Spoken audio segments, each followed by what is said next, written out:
Okay guys, तो हमारी ये यूनिट है, कोऑर्डिनेट ज्योमेट्री शुरू हो रहा है। इसमें फर्स्ट चैप्टर है स्ट्रेट लाइंस।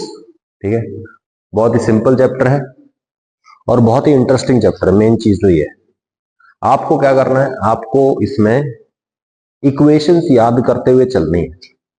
इक्वेशन याद कर लोगे तो इस चैप्टर में कुछ नहीं है, कोई दम नहीं है इस चैप्टर में। इक्वेशन याद नहीं होगी तो इससे मुश्किल चैप्टर भी नहीं है। इक्वेशन है तो चैप्टर है, इक्वेशन नहीं तो चैप्टर भी नहीं होगा। ठीक है भाई, लेट्स स्टार्ट। सबसे पहले तो स्ट्रेट लाइन शुरू करते हैं। सबसे पहले आता है coordinate system, Cartesian coordinate system. Cartesian coordinate system का मतलब है, सेकंड में कार्टेशियन कोऑर्डिनेट सिस्टम का मतलब है एक्स वाई जेड एक्सिस वाले, क्या बोला, एक्स वाई जेड एक्सिस वाले, इधर साइड बैठ जाओ, तो यहां फर्स्ट पे भी बैठ सकते हो, कोई दिक्कत नहीं है। हाँ, तो सबसे पहले क्या आएगा भाई, बोलो, Cartesian. Cartesian coordinate system. Cartesian मतलब जिसमें क्या होता है, एक्स और वाई एक्सिस होता है। ठीक है, कॉमन सेंस, अगर मैं कह दूं कि एक पॉइंट है जिसके कोऑर्डिनेट्स एक्स कॉमा वाई है, नाम है पी, कोऑर्डिनेट्स है एक्स और वाई। एक्स का क्या मतलब है, इस पॉइंट तक पहुंचने के लिए हमें एक्स डायरेक्शन में एक्स चलना पड़ता है और वाई डायरेक्शन में वाई चलना पड़ता है।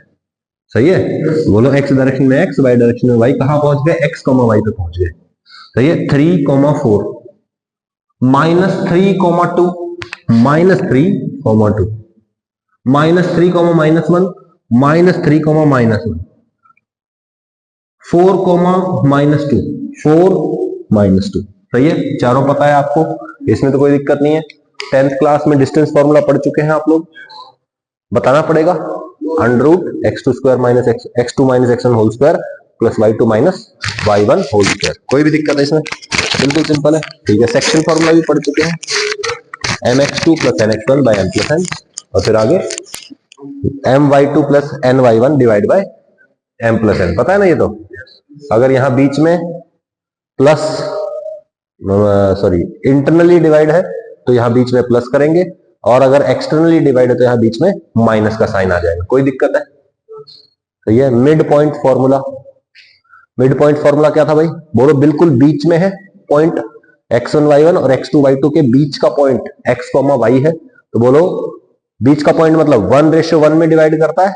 1:1 में मतलब m की वैल्यू 1, n की वैल्यू 1। यहां पे m और n को 1 पुट कर दो, क्या आ जाएगा, x1 + x2/2 और y1 + y2/2। मतलब बेसिकली बीच का पॉइंट लेना है तो इन दोनों का एवरेज लेना है। x1 और x2 का एवरेज ले लिया, y1 y2 का एवरेज ले लिया। कोई दिक्कत, बोलो भाई, सिंपल है ना, बिल्कुल ठीक है।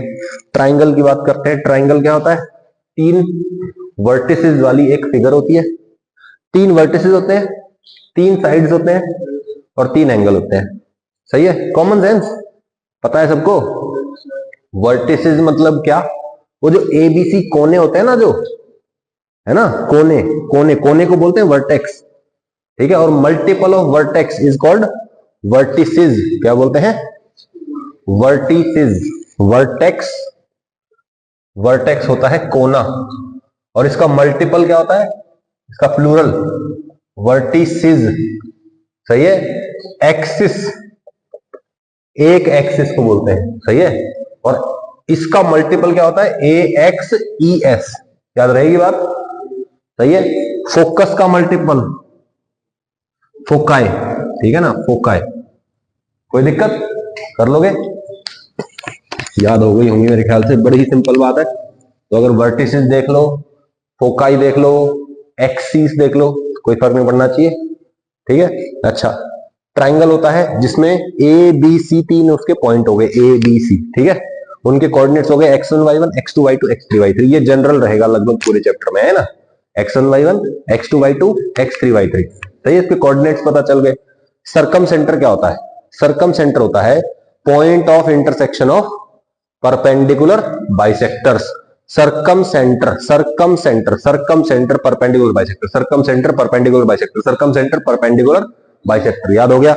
सेंट्रोइड, सेंट्रोइड क्या होता है बोलो? Point of intersection of median, median का कौन? सर सेंट्रोइड, मीडियन का सेंट्रोइड, मीडियन का centroid. Perpendicular bisector circumcentre, circumcentre perpendicular bisector. Median centroid, centroid median. सही है, बोलो भाई। मीडियन, मीडियन मतलब बीच बीच के पॉइंट से ज्वाइन करते रहते हैं, यस और नो? तो बोलिए point of intersection of medians, तो क्या करेंगे? तीनों का सम बाय 3, तीनों का सम बाय 3, और y के लिए भी तीनों का सम बाय 3। सही है। बेसिकली मैं क्या कहना चाह रहा हूं कि एक आपके पास ट्राइंगल है x1 y1, ये x2 y2, ये x3 y3, तो इसका जो सेंट्रोइड होगा उसके कोऑर्डिनेट्स क्या है? x, y। सही है, सेंट्रोइड के कोऑर्डिनेट्स x, y है। What is x? तीनों के सम बाय 3। What is y? तीनों का सम बाय 3। हो गया भाई, बड़ा सिंपल हो गया ना। एक फॉर्मूला तो याद हो गया। सही है, एक का मतलब पता चल गया, दूसरे का मतलब पता चल गया, उसका फॉर्मूला भी याद हो गया। सबसे इजी फॉर्मूला है ना, सबसे इजी यही है। ठीक है, बाकी में तो थोड़ा सा जोर लगेगा। इन सेंटर, इन सेंटर क्या होता है? एंगल बाइसेक्टर्स का point of intersection, angle bisectors का पॉइंट ऑफ इंटरसेक्शन। कोई दिक्कत? ठीक है। अच्छा ये बताओ, अगर ये है ए, ये है बी और ये है सी, ठीक है, A B C, angle A B C. सही है, vertices A B C, angles A B C. A के सामने वाले को बोलते हैं स्मॉल ए, ये जो साइड है, ए के सामने वाली साइड को स्मॉल ए, बी के सामने वाली साइड को स्मॉल बी, और सी के सामने वाली साइड को स्मॉल सी बोलते हैं। सही है। अच्छा, इन सेंटर, इन सेंटर, इन सेंटर होता है एंगल बाइसेक्टर्स, एंगल बाइसेक्टर्स का क्या? Point of intersection. ठीक है भाई, यहां से मैंने इस एंगल को बाइसेक्ट करने वाली लाइन बना दी। एंगल बाइसेक्ट समझते हो ना? एंगल के दो टुकड़े कर दिए बराबर बराबर, यहां से भी और यहां से भी, वो जहां मिलेंगे वो क्या होगा? इन सेंटर। क्या होगा भाई? इन सेंटर। इन सेंटर का फॉर्मूला देख लो, x, y होगा। इन सेंटर अगर x, y, अगर ये x, y क्या है? इन सेंटर। तो x की वैल्यू क्या है? ax1 plus bx2 plus cx3। ठीक है भाई, ax1 bx2 cx3 बाई 3। कोई दिक्कत? ऐसे ही y की वैल्यू आ जाएगी, y क्या होगा? ay1 by2 cy3 divide by 3। हो गया भाई। तो 3 पढ़ लिया अब तक। क्या क्या? सरकम सेंटर, सेंट्रोइड और इन सेंटर। बोलो, circumcentre, centroid, incentre, perpendicular bisector, median, angle bisector. Perpendicular bisector, median और एंगल बाइसेक्टर, वो सरकम सेंटर बाद में देखेंगे, मतलब आ जाएगा अभी आगे। Centroid, medians, x1 plus x2 plus x3 by 3। Incentre ax1 bx2 cx3 by 3। कोई दिक्कत? ऐसे ही y में कर लोगे। हो गया, बड़ा ही सिंपल है। अच्छा, अगर आपके पास x1 x2 x3 y1 y2 y3 a b c ये वाले अगर कोऑर्डिनेट्स के ट्राइंगल है, ठीक है, तो एरिया ऑफ ट्राइंगल क्या होगा? ये होगा 1/2 टाइम्स, 1/2 टाइम्स, देखना 1/2 x1, ये सिंपली x1 है, ठीक है, y2 माइनस y3। हेलो 1 2 3। सही है भाई। अब 2 को आगे ले आओ, 3 को यहां ले आओ और 1 को पीछे ले जाओ। सही है, x2 3 1। सही है, फिर इसको आगे ले आओ, इसको पीछे ले जाओ, 3 2 1 बन जाना चाहिए। 3, एक सेकेंड, हाँ सॉरी, 3 1 2, 3 1 2 बन जाना चाहिए, है ना? बन गया भाई। सही है, x1 y2 minus y3, x2 y3 minus y1, x3 y3 minus sorry y1 minus y2। ठीक है, कर लोगे? अच्छा, ये हो गया आपका आंसर। कोई दिक्कत? सिंपल है। अच्छा, इसको याद करने का एक और तरीका है। क्या भाई? 1/2 बाहर लगाया तो एरिया ऑफ ट्राइंगल देखते हैं भाई, क्या होता है एरिया ऑफ ट्राइंगल? बोलो, 1/2 times x1 y2 minus y3 plus x2 times y3 minus y1 plus x3 times y1 minus y2। ठीक है, आसानी से डब्बा बनाओ। क्या करेंगे? x1 y1, x2 y2, x3 y3, फिर से x1 y1। सही है, क्या आएगा? x1 y2 minus x2 y1 plus x2 y3 minus x3 y1 plus x3 y1 minus x1 y3। हो जाएगा ना? बिल्कुल पूरे का मॉड जरूर ले लेना, क्योंकि नेगेटिव भी आ सकता है। ठीक है, डिपेंडिंग ऑन ऑर्डर। आपने क्लॉकवाइज ले लिया, मतलब एक तरह से तो पॉजिटिव आ जाएगा, और अगर एंटी क्लॉकवाइज लोगे उसी ऑर्डर को तो नेगेटिव भी आंसर आ सकता है। तो आपको एरिया तो पॉजिटिव चाहिए, यस और नो, तो आप क्या कर देंगे, पॉजिटिव कर देंगे इसको, ठीक है, मॉड ले लेंगे जो भी आंसर है। -3 आता है तो आंसर इज एक्चुअली 3, ठीक है भाई। Area of quadrilateral is sum of numerical values of areas of triangles formed by joining the opposite vertices, ठीक है भाई। अब मान लो ट्राइंगल का पता चल गया, तो क्वाड्रिलेटरल का एरिया निकालना, तो क्या करोगे, बोलो, let's say this is any random quadrilateral, ठीक है, A B C D, x1 y1 x2 y2 x3 y3 x4 y4, सही है। तो क्या करोगे, ऑपोजिट वर्टिसेस को जोड़ दिया, दो ट्राइंगल बन गए। बोलो भाई, इस ट्राइंगल का एरिया निकाल लो, x1 y1 x2 y2 x3 y3, और फिर इस ट्राइंगल का एरिया भी निकाल लो, क्या आएगा, x1 y1 x3 y3 x4 y4, निकाल लिया ट्राइंगल का एरिया। दोनों को ऐड कर देना, दोनों की न्यूमेरिकल वैल्यूज को ऐड करना, ठीक है भाई, ठीक है ना, मतलब दोनों की सिर्फ पॉजिटिव पॉजिटिव ऐड कर देना, ठीक है, कर लोगे, सिंपल है। ये ऊपर वाला आता है तो फिर ये भी तो बहुत आसान है, ठीक है। चलो ठीक है, नेक्स्ट पॉइंट देखते हैं, कंडीशन ऑफ कोलिनियरिटी। अगर 3 पॉइंट्स कोलिनियर है, कोलिनियर मतलब सेम लाइन पे, कोलिनियर का क्या मतलब होता है भाई, ऑन द सेम लाइन, क्या होता है मतलब, ऑन द सेम लाइन। बंद कर दो जो भी है ये सब कुछ, सब बंद कर दो। कोलिनियर मतलब ऑन द सेम लाइन। अब मान लीजिए कि 3 पॉइंट्स हैं, 1 2 3, ये तीनों एक ही लाइन पे, मतलब ये तीनों क्या हो गए, कोलिनियर। तो बोलो, मैं कहता हूं इन तीनों ने ना एक ट्राइंगल बनाया, लेकिन उस ट्राइंगल का एरिया 0 आया। ट्राइंगल बनाया, ट्राइंगल का एरिया 0 आया, तो मैं उल्टा सोचता हूं कि अगर तीनों के ट्राइंगल का एरिया 0 है तो पॉइंट्स क्या है, कोलिनियर है। कोई दिक्कत, क्योंकि अगर एक भी पॉइंट अलग हो गया तो ट्राइंगल का एरिया 0 नहीं आएगा। कोई दिक्कत, ठीक है भाई। तो ये सारी चीजें साथ साथ याद करते हुए चलना है, ठीक है। आज ही इसको लिखना शुरू कर देंगे आप लोग, ठीक है, आज ही, ठीक है, ठीक है। ओरिजिन शिफ्टिंग, अब मान लीजिए एक स्पेशल केस है जिसमें आप क्या करेंगे, ओरिजिन की पोजीशन चेंज कर देंगे। ओरिजिन क्या होता है, रेफरेंस पॉइंट, इसी के रिस्पेक्ट में सारे मेजरमेंट्स होते हैं, यस और नो। और अगर मैंने ओरिजिन को शिफ्ट कर दिया, ठीक है, कहां, 0 0 पे था पहले, उसको मैंने h, k पे शिफ्ट कर दिया, ठीक है। तो जो आपका x, y था ना पहले, जब ओरिजिन 0 0 पे था, तो जो पॉइंट x, y था, अब वो क्या बन जाएगा, x डैश y डैश बन जाएगा। x डैश क्या है, x माइनस h, और y डैश क्या है, y माइनस k, ठीक है। ये जो माइनस है ना, ये फॉर्मूले का माइनस है, और h और k का अलग से माइनस यहां रखा जाएगा, सही है ना। मान लो अगर -3 है h, तो क्या आएगा, x माइनस -3, मतलब x प्लस 3 हो जाएगा।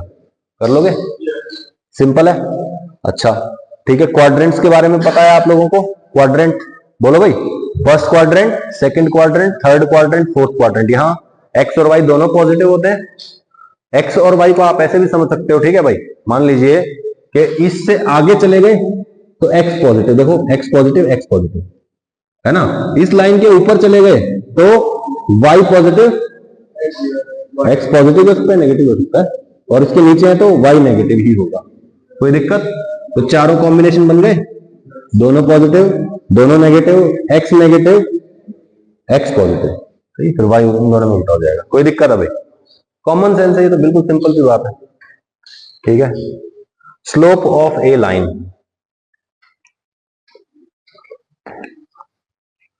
अब कोई भी लाइन है उसकी स्लोप से क्या मतलब है आपका, हाँ भाई। तो slope of A line, slope को हम कभी कभी क्या कह देते हैं, ग्रेडियंट भी कह देते हैं, ठीक है भाई। ग्रेडियंट जो होता है बेसिकली क्या होता है, किसी भी चीज में चेंज होता है विद रिस्पेक्ट टू डिस्टेंस। हमने रेट पढ़ा है ना, rate, RATE, rate of change, वो जनरली किसके रिस्पेक्ट में होता है, रेट, टाइम के रिस्पेक्ट में है ना। Rate of change of position, velocity होता है। तो rate of change of position मतलब रेट किसके रिस्पेक्ट में, किसके रिस्पेक्ट में चेंज है, टाइम के रिस्पेक्ट में। और अगर ग्रेडियंट की बात करेगा तो किसके रिस्पेक्ट में चेंज है, वो डिस्टेंस के रिस्पेक्ट में चेंज है। कि भैया मैं यहां से वहां चला गया तो बोलो मेरी जो हाइट थी वो इतनी इतनी बढ़ गई, सही है। मान लीजिए आप पहाड़ पे चढ़ रहे हो, हमेशा ये सोच लो कि नेगेटिव एक्स से पॉजिटिव एक्स की तरफ जा रहे हैं। कहां जा रहे हैं भाई, नेगेटिव एक्स से पॉजिटिव एक्स की तरफ जा रहे हैं। और देखो अगर चढ़ाई मिल रही है तो पॉजिटिव स्लोप है, और अगर ढलान मिल रही है तो नेगेटिव स्लोप है। चढ़ाई मतलब पॉजिटिव स्लोप, ढलान मतलब पॉजिटिव नेगेटिव, पॉजिटिव नेगेटिव, कोई दिक्कत। और अगर फ्लैट तो जीरो स्लोप, कॉमन सेंस है।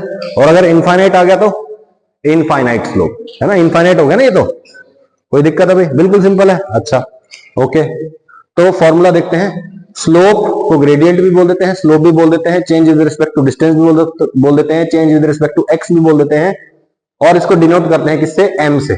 ठीक है भाई, M is equal to slope of line A B. A B क्या है, A is this point x1 y1, B is this point x2 y2। तो बोलो x1 y1 से x2 y2 चला गया, बोलो यहां से यहां चला गया, बोलो x में कितना चेंज आया, x1 से x2 हो गया, और बोलो y में कितना चेंज हो गया, y1 से y2 हो गया। तो what is the change, change क्या होता है, final minus initial, final minus initial, तो y2 minus y1 is the change in y। What is the change in x, x2 minus x1, सही बात है। तो बोलो y का change with respect to x, मतलब y का चेंज डिवाइड बाय x का चेंज, यानी कि y2 minus y1 divide by x2 minus x1, सही है भाई। तो स्लोप की यही डेफिनेशन है, y2 minus y1 divide by x2 minus x1। आप दोनों को उल्टा भी कर सकते हो, y1 minus y2 divide by x1 minus x2, बात वही है, सही है। दोनों में नेगेटिव आ जाएगा ना फिर, तो माइनस माइनस कर जाएगा, आंसर वही है, सही है। तो इसको आप बोल सकते हो delta y by delta x, बोलो भाई delta y by delta x। अच्छा, इस ट्राइंगल में देखो, this is x2 minus x1, this is y2 minus y1। Tell me this angle is theta, in this triangle what is tangent theta, perpendicular by base which is y2 minus y1 by x2 minus x1. So basically this is what, tan theta which is perpendicular by base, yes or no। बोलो ये angle और ये angle बराबर नहीं होंगे, corresponding angle चाहिए, ये line horizontal, ये लाइन हॉरिजॉन्टल, तो पैरेलल लाइन हो गए, और ये ट्रांसवर्सल हो गए, बोलो ये दोनों एंगल क्या हो गए, इक्वल हो गए। नहीं आई बात, तो अब ये पूरा याद करना है आपको। तो स्लोप के कई मतलब है, क्या क्या है, स्लोप मतलब m, स्लोप मतलब स्लोप, मतलब delta y by delta x, मतलब y2 minus y1 bye x2 minus x1, और इसका मतलब क्या है, tangent theta. What is theta, theta is the angle made by this line with positive x axis, ये positive x axis है ना, इसके साथ बनाया हुआ एंगल इज कॉल्ड थीटा। कोई दिक्कत, बिल्कुल सिंपल है ना। तो ये बार बार पढ़ोगे ना, देखो 3-4 बार पढ़ लो, फिर इंटरेस्ट आने लग जाता है, ठीक है, क्योंकि याद हो जाएंगे ना चीजें। ठीक है भाई, angle what is theta, theta is angle made by line with positive x axis. ठीक है, आगे चलते हैं। व्हाट आर पैरेलल लाइंस, जिनकी स्लोप बराबर है, जिनकी स्लोप इक्वल है, या मैं कहूं जिनका angle made by line with positive x axis equal है, वो क्या होंगी, पैरेलल लाइंस होंगी। इमेजिन करिए कि इसने कितना एंगल बनाया है, θ1 एंगल बनाया है, मैंने एक और लाइन बना दी, इसने भी कितना एंगल बनाया है, θ1, तो बोलो दोनों पैरेलल नहीं होगी, ये भी पैरेलल हो जाएगी। क्या ये पैरेलल है, क्योंकि इसका एंगल अलग है, सही भाई, एंगल अलग हो जाएगा तो सही है। अच्छा, थीटा की वैल्यू कहां से कहां तक होगी, बोलो, थीटा की वैल्यू 0 से 180 डिग्री होगी, 0 से 360 डिग्री होगी, क्या होगी, 0 से 180 होगी। देखो अगर मैं कहूं कि देखो ये तो हो गया 90 डिग्री से कम एंगल, अब मैं कहता हूं ये एंगल भी बन सकता है, दिस इज मोर देन 90, बोलो ये दोनों लाइंस अलग अलग है। अच्छा, फिर मैंने क्या किया, मैंने बिल्कुल एक ऐसी लाइन बना दी ऐसी, बोलो ये एंगल भी क्या है, 180 से कम है। अगर मैं और ज्यादा एंगल बना दूं, 180 में तो हॉरिजॉन्टल हो जाएगा, अगर मैंने 180 प्लस 45 मतलब 225 डिग्री बना दिया, तो बोलो लाइन कुछ ऐसी बन जाएगी, ये तो वापस 45 हो गया ना, ये पूरा 225 है, तो ये कितना है 45, तो ये वापस 45 वाला केस नहीं आ गया, तो रिपीट होने लग गई वैल्यू कितने के बाद, 180 के बाद। तो 180 डिग्री इज द वैल्यू जहां तक जीरो की वैल्यू, मतलब इसकी थीटा की वैल्यू हो सकती है। थीटा की वैल्यू कहां से कहां तक, 0 से 180 डिग्री तक, लेकिन 180 भी नहीं होगी, 180 पे भी तो 0 के बराबर ही है, तो बोलो इसका थीटा की वैल्यू बिलोंग्स टू 0 से पाई, पाई पे ओपन है ना, क्योंकि पाई नहीं हो सकती, 0 हो सकती है, लेकिन बिल्कुल सिंपल है। ठीक है भाई, तो पैरेलल लाइंस की condition m1 m2 is equal to, sorry m1 equal to m2, कोई दिक्कत, L1 parallel L2। Perpendicular lines, दोनों की स्लोप्स का प्रोडक्ट, दोनों की स्लोप्स का मल्टीप्लीकेशन क्या आ जाएगा, -1। याद कर लो, m1 m2 -1, m1 m2 equal to -1, m1 m2 equal to -1, m1 m2 equal to -1, m1 m2 is equal to -1। कोई दिक्कत है इसमें? बिल्कुल सिंपल है। ठीक है, तो L1 is parallel to L2 आ जाएगा, sorry perpendicular to L2। Parallel में इक्वल, परपेंडिकुलर में दोनों का मल्टीप्लीकेशन -1।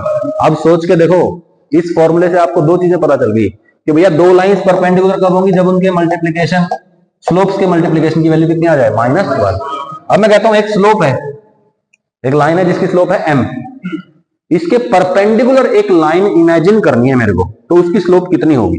मैं कहता हूं लेट से इसकी स्लोप m1 है, उसकी स्लोप कितनी है m2, तो बोलो m1 मल्टीप्लाई m2 कितना आना चाहिए? तो मैं m1 को इधर ले जाऊंगा क्योंकि m1 मेरे को पता था, m2 निकालना था, तो m2 की वैल्यू कितनी आई? -1/m1। मतलब अगर मेरे पास एक लाइन है जिसकी स्लोप 1 है, सही है, जिसकी स्लोप 1 है, उसके परपेंडिकुलर लाइन की स्लोप कितनी होगी? -1। ठीक है, यहां पे पुट कर दो। इसको और दूसरे तरीके से भी समझ सकते हो कि अगर एक लाइन है मेरे पास जिसकी स्लोप है 2, उसके परपेंडिकुलर एक लाइन इमेजिन करनी है, तो देखो ये है, इसके परपेंडिकुलर बताना है ना, इसके परपेंडिकुलर m2 है, तो बोलो m1 का रेसिप्रोकल ले लिया और उसका नेगेटिव कर दिया, रेसिप्रोकल का नेगेटिव, रेसिप्रोकल का नेगेटिव, रेसिप्रोकल का नेगेटिव परपेंडिकुलर हो जाएगा, तो बोलो उसका रेसिप्रोकल ले लो 1/2, उसका नेगेटिव -1/2, -1/2 स्लोप हो जाएगी किसकी? जो इसके परपेंडिकुलर होगी। नहीं आई बात समझ में? कोई दिक्कत? कोऑर्डिनेट सिस्टम, ठीक है। अच्छा, कोऑर्डिनेट सिस्टम्स जो होते हैं हमारे पास, देखो 2-3 तरह के होते हैं। पहला तो होता है कार्टेशियन, ठीक है। Coordinate system is basically a system of coordinates used to find the या location, used to locate a point, ठीक है। किसी पॉइंट की लोकेशन बताने के लिए हम क्या यूज करते हैं? कोऑर्डिनेट सिस्टम यूज करते हैं। कार्टेशियन कोऑर्डिनेट सिस्टम जो होता है उसमें क्या यूज करते हैं? हम x, y यूज करते हैं किसी भी पॉइंट की पोजीशन बताने के लिए, सही है भाई। जैसे x, y मतलब x डायरेक्शन में x चले हैं और y डायरेक्शन में y चले, ठीक है भाई, कोई दिक्कत?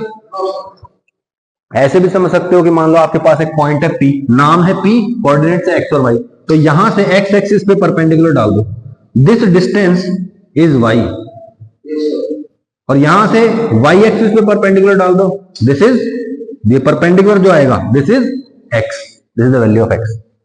ऐसे बोल सकते हैं what is y? y is the perpendicular distance of point from x axis. y यही तो है ना, y भाई y डायरेक्शन में चले थे ना, तो बोलो ये डिस्टेंस क्या है? y के बराबर। मैं कहता हूं पॉइंट का x एक्सिस से परपेंडिकुलर डिस्टेंस, x एक्सिस से परपेंडिकुलर डिस्टेंस y के बराबर है और y एक्सिस से परपेंडिकुलर डिस्टेंस x के बराबर है, सही होगा? yes.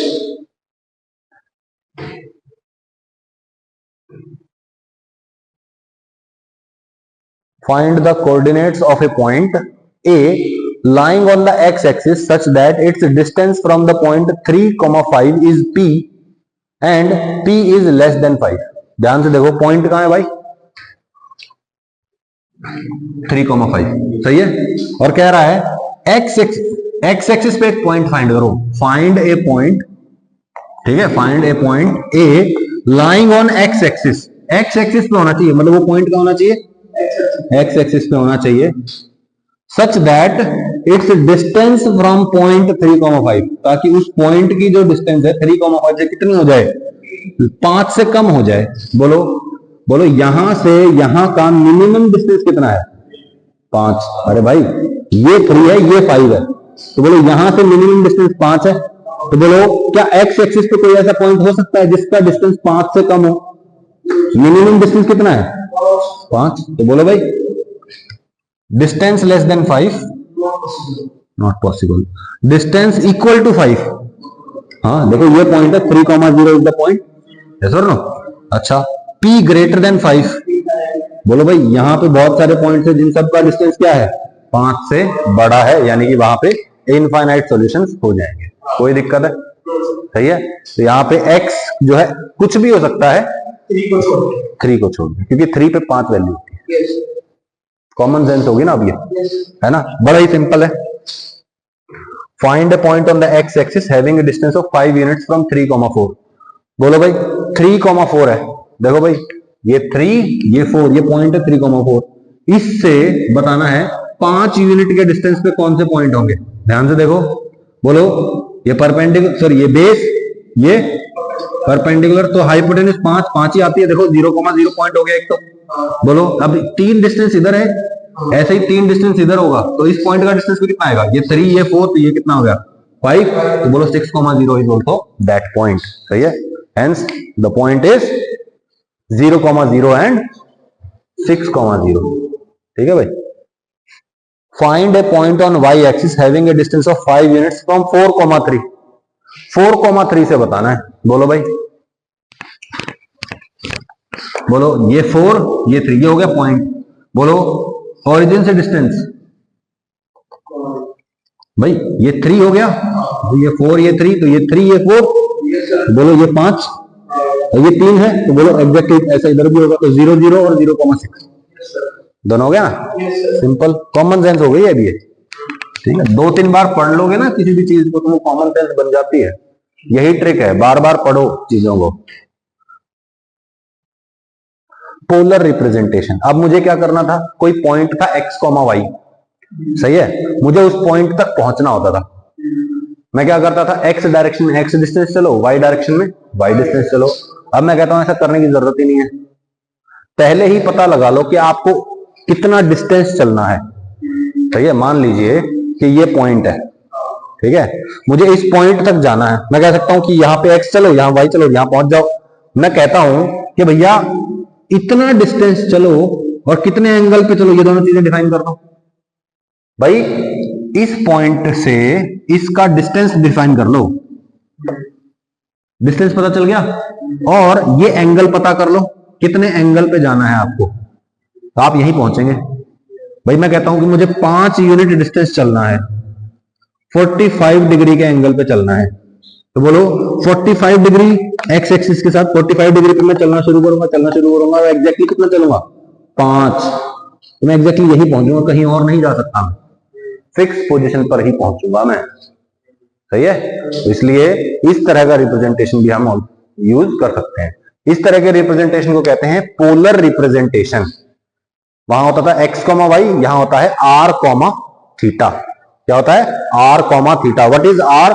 Distance of the point from origin. बोलो this is the distance r and this the angle theta. ठीक है, theta is the angle made by line joining the point and origin with positive x axis. Line joining point and origin क्या, positive x axis के साथ जो angle बनेगा that is theta. ठीक है, अब मैं कन्वर्जन भी कर सकता हूं, x, y दे रखा है तो r, थीटा निकाल सकता हूं, और अगर r, थीटा दे रखा है तो x, y निकाल सकता हूं। मैं कहता हूं कि ये जो पॉइंट है ना, पॉइंट तो फिक्स ही है, इसको r, थीटा भी लिख सकता हूं, और मैं चाहूं तो इसको x, y भी लिख सकता हूं। मतलब ये डिस्टेंस कितना हो गया और ये कितना हो गया, नहीं आएगा।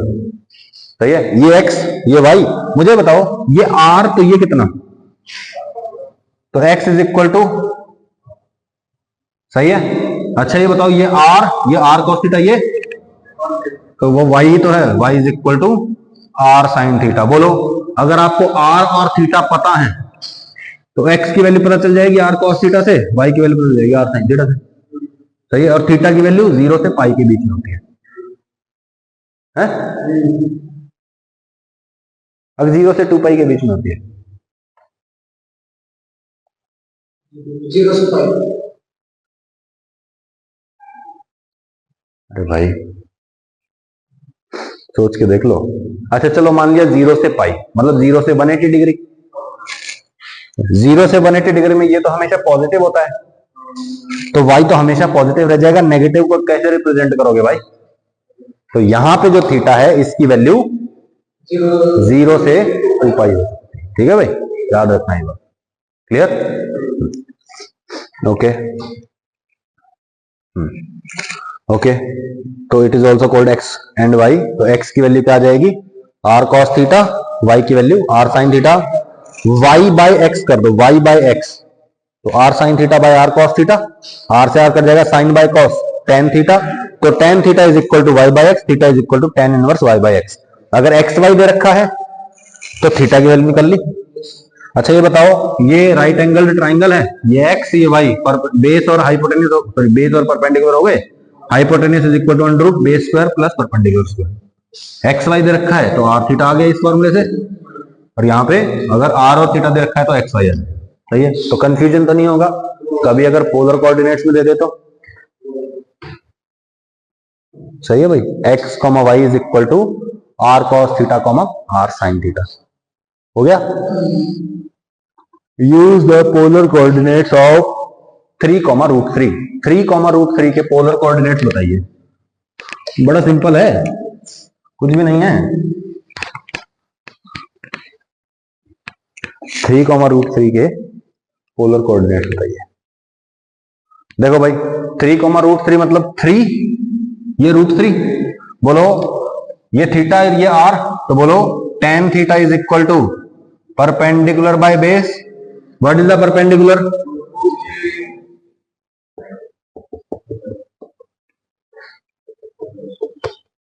आ गया 30 डिग्री।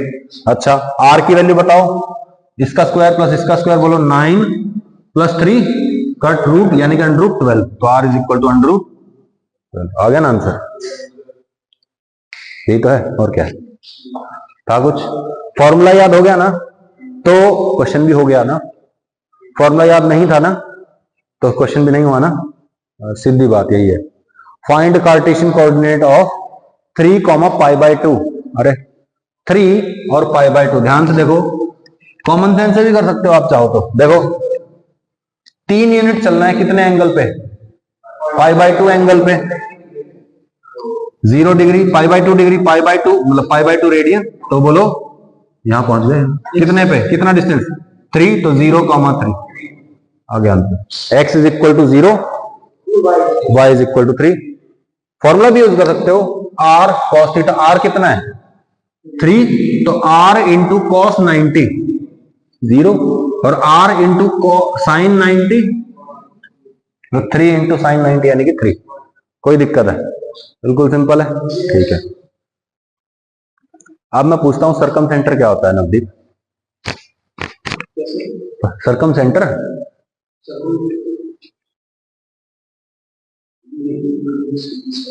मीडियन। हाँ, सेंट्रोइड क्या होता है फिर?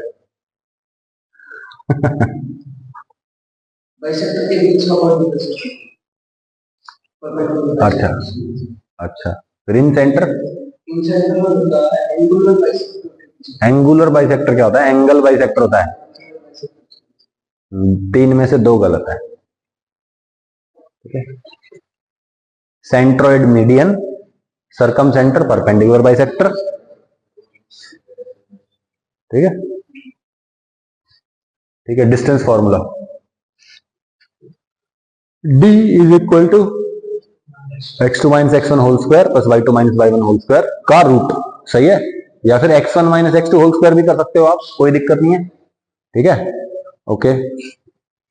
हम थोड़ा और बड़ा करेंगे। अरे अरे अरे, कहां पहुंच गया? वो कंट्रोल दबा रहा था मैं, गलती से एरो दब गया। अरे यार क्या हो रहा है?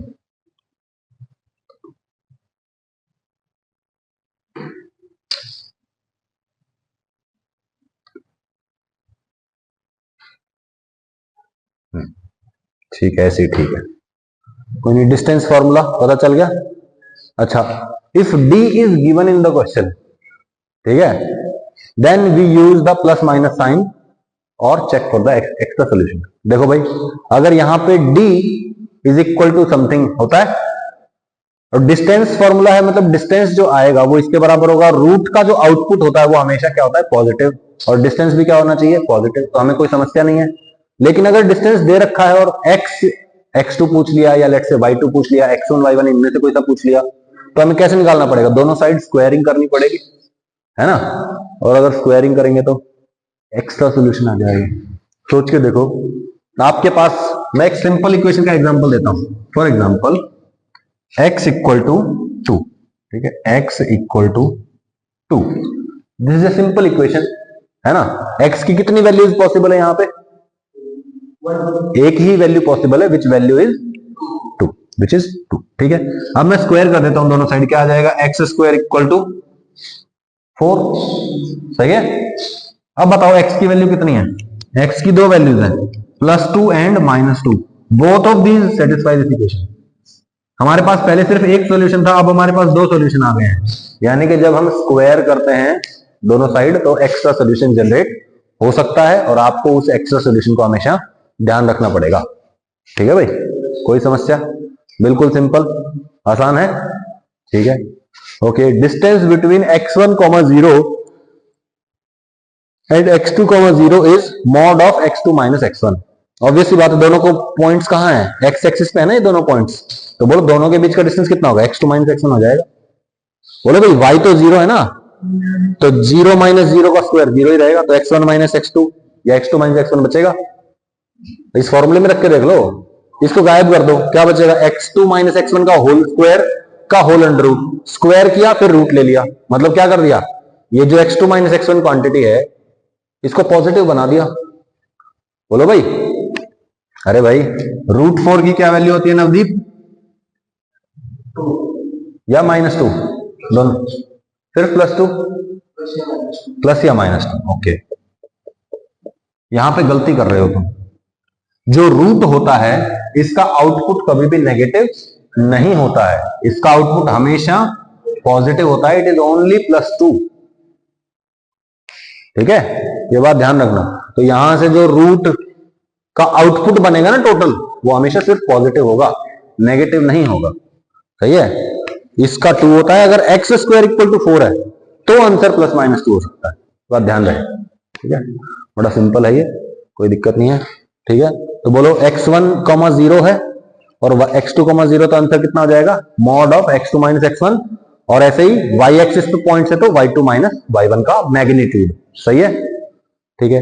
We use distance formula mainly in the question of circumcentre. हमारे लिए कहां काम आएगा ये? सरकम सेंटर निकालने के लिए। सरकम सेंटर कौन सा होता है? परपेंडिकुलर बाइसेक्टर्स का। सेंट्रोइड होता है मीडियंस का। बोल 5 बार बोल, 10 बार बोल। सेंट्रोइड मीडियन, सेंट्रोइड मीडियन बोल।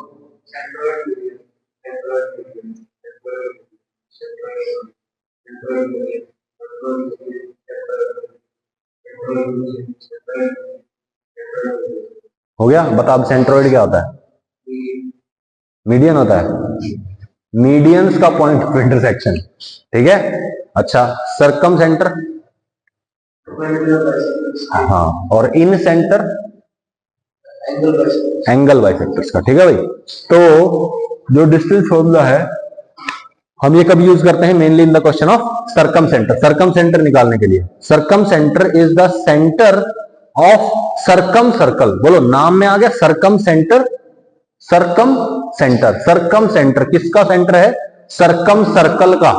सरकम सेंटर, सरकम सर्कल। ठीक है, circumcircle is a circle which touches all the vertices of the circle. तीनों वर्टिसेस से पास होता है। जैसे कि ये 3 वर्टिसेस है, मान लो, मैं उल्टा बना रहा हूं पहले, ये देखो, ये एक ऐसा सर्कल है जो तीनों वर्टिसेस से पास होता है, या उनको टच करता है, बात एक ही है। ठीक है, क्लियर है बात? अच्छा, अब मुझे बताओ इसका सेंटर यहां होगा।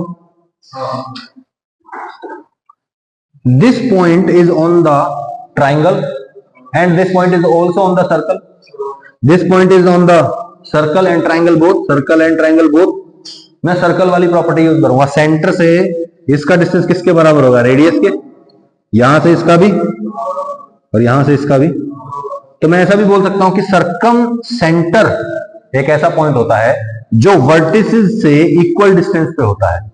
और मैं इसी बात का फायदा उठाऊंगा इसको सॉल्व करने के लिए। ठीक है, अगले पेज पे आएगा, देखो।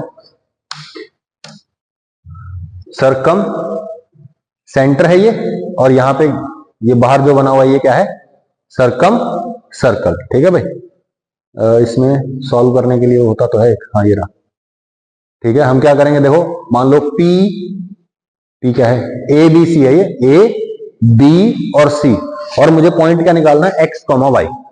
ठीक है, तो मैं क्या करूंगा? बोलो, इस पॉइंट का नाम रख दिया मैंने ओ। ठीक है, दिस इज द सरकम सेंटर। यहां से यहां का डिस्टेंस इज इक्वल टू यहां से यहां का डिस्टेंस। तो बोलो क्या करूंगा? O A equal to O B. तो O A equal to O B solve कर लूंगा। कैसे आएगा? बोलो, x माइनस -1 का whole square plus y minus 5 का whole square is equal to x minus 5 का whole square plus y minus -1 का होल स्क्वायर। ठीक है, हाँ ठीक है। और इसके बराबर भी कर सकते हैं, दिस डिस्टेंस x माइनस 1 का whole square plus y minus 5 का whole square is equal to x minus 6 का whole square plus y minus 6 का होल। सही है, मेरे पास दो इक्वेशन बन गई हैं, दो अननोन है ना x और y, तो दो इक्वेशन चाहिए। बोलो OA इक्वल टू OB करके एक इक्वेशन आ जाएगी एक्स वाई में, और ऐसे ही OA इक्वल टू OC करके भी एक इक्वेशन आ जाएगी एक्स वाई में। दो इक्वेशन है, दो अननोन है, सॉल्व कर लेंगे। ठीक है, एक्स स्क्वायर और वाई स्क्वायर हमेशा कट जाता है। देखो स्क्वायर कर दिया तो ये दोनों रूट कट जाएंगे।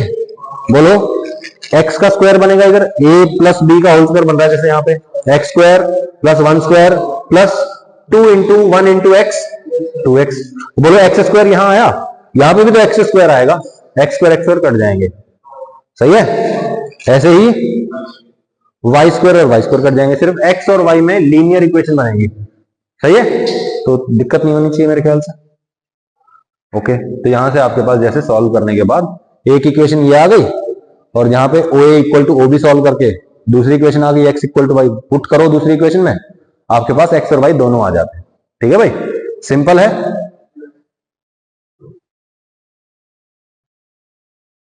Okay okay, to vertices of an equilateral triangle. क्या बोल दिया आपको? Equilateral triangle. इक्विलेटरल ट्राइंगल क्या होता है? जिसकी तीनों साइड क्या होती है? इक्वल होती है। तो सिंपल सा एक क्वेश्चन है, if two vertices of an equilateral triangle are 0 0 and 3 √3। बोलो भाई, एक वर्टेक्स कौन सी है? 0 0, दूसरी वर्टेक्स क्या है? 3 √3। अब आपसे पूछा है तीसरी वर्टेक्स फाइंड करो। बड़ा सिंपल है, देखो ये डिस्टेंस इज इक्वल टू ये डिस्टेंस होना चाहिए, ये डिस्टेंस निकाल लो। निकल गई? कितना आया? 2 √3। तो यहां से 2 √3 डिस्टेंस पे आ जाएगा, तो 0, 2 √3 आ गया। हो गया ना, बड़ा सिंपल है। अच्छा, if the vertices of an equilateral triangle are 0 0 a1 and 1 b, find a b belonging to 0 and 1। 0 से 1 के बीच में a b की वैल्यू निकालनी है। ऑब्वियस सी बात है, क्या करोगे? दिस, इन दोनों के बीच का डिस्टेंस इज इक्वल टू इन दोनों के बीच का डिस्टेंस। सही है, इज इक्वल टू इन दोनों के बीच का डिस्टेंस, इसके और इसके बीच का डिस्टेंस। ए बी में दो इक्वेशन आ जाएंगी, सॉल्व कर लेंगे आप लोग। सही है भाई, कर लोगे? अच्छा, सर्कम सर्कल वाला क्वेश्चन हो गया है। ठीक है, सर्कम सेंटर निकालने के लिए ओ पॉइंट मान लेंगे x, y, उसका a से डिस्टेंस इज इक्वल टू उसका b से डिस्टेंस। एक इक्वेशन आ गई, उसका a से distance OA equal to OC। दूसरी इक्वेशन सॉल्व करेंगे, आंसर आएगा। डन भाई। Let a point b on the 3, 4 on the Cartesian plane and b is a variable point on the line mod x equal to 6। Mod x equal to 6 मतलब x का magnitude 6 है, तो x की value 6 भी हो सकती है और -6 भी हो सकती है। ठीक है, okay. Such that A B is less than equal to 4, find all possible integral values of y, यानी कि y कोऑर्डिनेट ऑफ b। अच्छा, y कोऑर्डिनेट जो होता है ना, उसको ऑर्डिनेट भी बोल दिया जाता है। अगर कभी बोल देना कि find the ordinate of that point, इसका मतलब क्या है? उसका y कोऑर्डिनेट निकालना है। बोलो b है, b को मैं क्या मान सकता हूं? x, y मान सकता हूं ना, तो इसका y निकालना है बस। और एब्सिसा मतलब क्या होता है? x कोऑर्डिनेट, मतलब x निकालना है। ठीक है, find the abscissa of b, मतलब b का x कोऑर्डिनेट की बात कर रहा है। अच्छा, मुझे बताओ, दो लाइंस है मेरे पास, कौन सी कौन सी? x equal to 6 and x equal to -6। बोलो भाई, तो x इक्वल टू 6 और x equal to -6। Let's draw the lines. ये हो गया मेरा x और y एक्सिस। ठीक है, पॉइंट हो गया 3, 4, 3, 4। ठीक है, अच्छा, एक लाइन हो गई x इक्वल टू 6 और एक हो गई लाइन x इक्वल टू -6। कह रहा है कि b is a variable point on these lines. b यहां भी हो सकता है और b यहां भी हो सकता है। बोलो भाई, x इक्वल टू 6 है ना ये। बोलो भाई, इस लाइन पे, बोलो यहां से यहां तक का डिस्टेंस 6। अब मैं इस लाइन पे कहीं पे भी मूव करूं, x की वैल्यू क्या रहेगी? 6। तो this line is called x equal to 6। और इस लाइन पे हमेशा x की वैल्यू कितनी रहेगी? -6। So this line is called x equal to -6। अब बोलो, ये पॉइंट हो गया a, कितना? 3, 4। सही है, और a से b का जो डिस्टेंस है ये लेट से ये b की वैल्यू यहां से यहां तक हो सकती है, ये डिस्टेंस कितना होना चाहिए, सॉरी 4 या 4 से कम होना चाहिए, सही है भाई, ये डिस्टेंस भी कितना होना चाहिए 4 मैक्सिमम। बोलो इसके बीच में जितने भी वैल्यूज होंगे b के, सबके लिए डिस्टेंस 4 से कम होगा, यस और नो, यही करना है। अच्छा, तो इस क्वेश्चन को करने के दो तरीके हैं, एक तो डिस्टेंस फॉर्मूला लगा लो, एक कॉमन सेंस लगा लो। पहले कॉमन सेंस से करके देखते हैं, ठीक है। बोलो ये 3,4 मतलब ये यहां से यहां तक 3, ये 4, तो बोलो यहां से यहां तक का डिस्टेंस कितना है 3। बोलो भाई ये x इक्वल टू 6, यहां तक x इक्वल टू ये 3 है, 3 ये 6, तो बोलो ये डिस्टेंस कितना है 3 है। तो बोलो ये पॉइंट कौन सा हो गया यहां पे, ये डिस्टेंस कितना है भाई 4 है ना, 4 और ये 6, तो 6,4 एक पॉइंट हो गया, 6,4 इज ए पॉइंट। अच्छा, क्या 6,5 पॉइंट और 6,3 पॉइंट,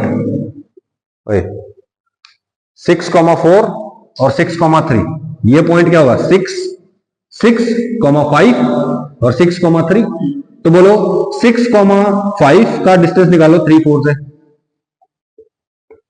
और 6,3 का भी निकाल लो। चेक करो कि क्या ये डिस्टेंस 4 से कम आता है या ज्यादा आता है। अगर ज्यादा आ गया तो ये इंक्लूडेड नहीं होगा ना। अरे हमसे क्या पूछा है, ए बी का कितना वैल्यू होना चाहिए भाई, 4 से कम होना चाहिए ना, तो बोलो ए से बी का डिस्टेंस कितना होना चाहिए 4 से कम। यहां से यहां का डिस्टेंस कैलकुलेट कर लो, बोलो 6 माइनस 3, 3 का स्क्वायर प्लस 4 सॉरी 5 माइनस 4 1 का स्क्वायर, इसका रूट ले लो, कितना आया √10 विच इज लेस देन 4, तो ये पॉइंट इंक्लूड हो जाएगा। 6,5 का निकालो, 6,5 सॉरी 6,5 तो हो गया, 6,6 का निकालो, बोलो 6 माइनस 3, 3 का स्क्वायर 6 माइनस 4 का स्क्वायर, ठीक है, तो बोलो कितना आ जाएगा 3 स्क्वायर प्लस 2 स्क्वायर, कितना आया √13 विच इज लेस देन 4। फिर हम क्या करेंगे 6,7 निकालते हैं, 6,7 का डिस्टेंस निकालो, 3 स्क्वायर प्लस 3 स्क्वायर, अरे 3 स्क्वायर प्लस 3 स्क्वायर ना, कितना आया √18, ये तो 4 से बड़ा हो गया, मतलब ये पॉइंट तो आगे निकल गया, 6,7 तो निकल गया आगे, 6,6 हमारे हक में है, 6,5 है, 6,4 है, और देखो ऊपर के 2 पॉइंट है तो नीचे के 2 पॉइंट भी होंगे, यहां और यहां वाले, क्या हो गया 6,4 6,5 6,6 6,3 और 6,2 5 पॉइंट हो जाएंगे, सही है। y कोऑर्डिनेट इंटीग्रल मतलब इंटीजर वैल्यूज ऑफ y का मतलब b का y कोऑर्डिनेट, तो बोलो b का y कोऑर्डिनेट क्या होगा 6 5 4 3 और 2, आ गया आंसर, सही है भाई। अच्छा, इसको करने का दूसरा तरीका भी देख लेते हैं एक बार।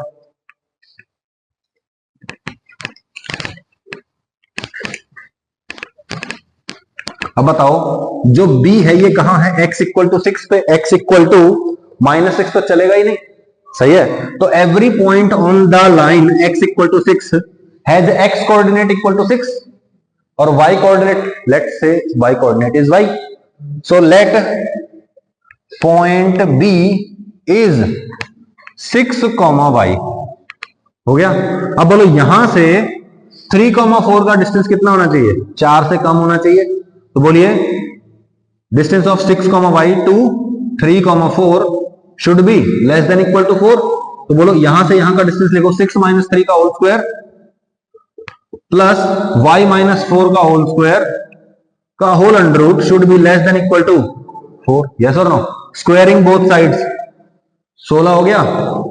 बोलो ये 9 प्लस y माइनस 4 का होल स्क्वायर, y स्क्वायर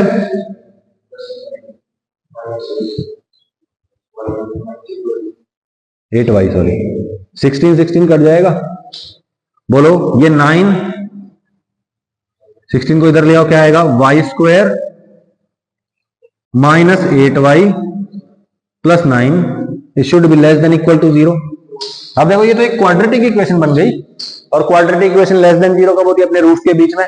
कब? जब a पॉजिटिव होता है। याद आ गया?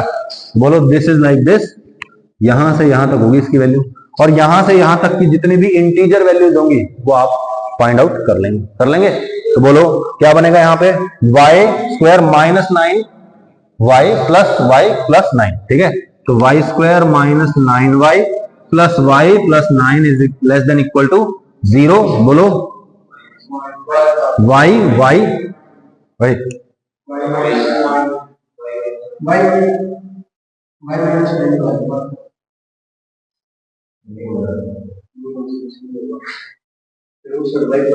उससे कर लो ना, कोई बात नहीं, क्वाड्रेटिक फॉर्मूला से कर लो।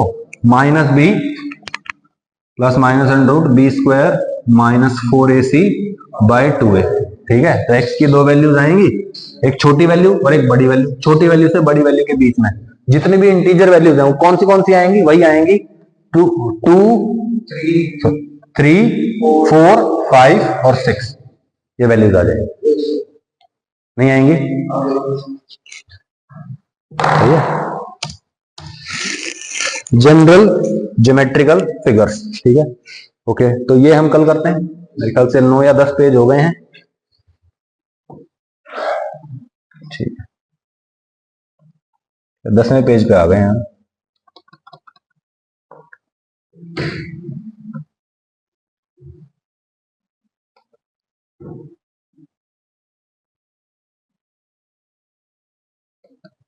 इसको ऑफ नहीं करना, ठीक है, वहां से ऑफ नहीं करना, क्योंकि अपडेट पे लगा दिया मैंने, नहीं तो फिर ये बाद में मांगेगा अपडेट। ठीक है, ऑन कर दो। हाँ, वो क्वेश्चन बता दो।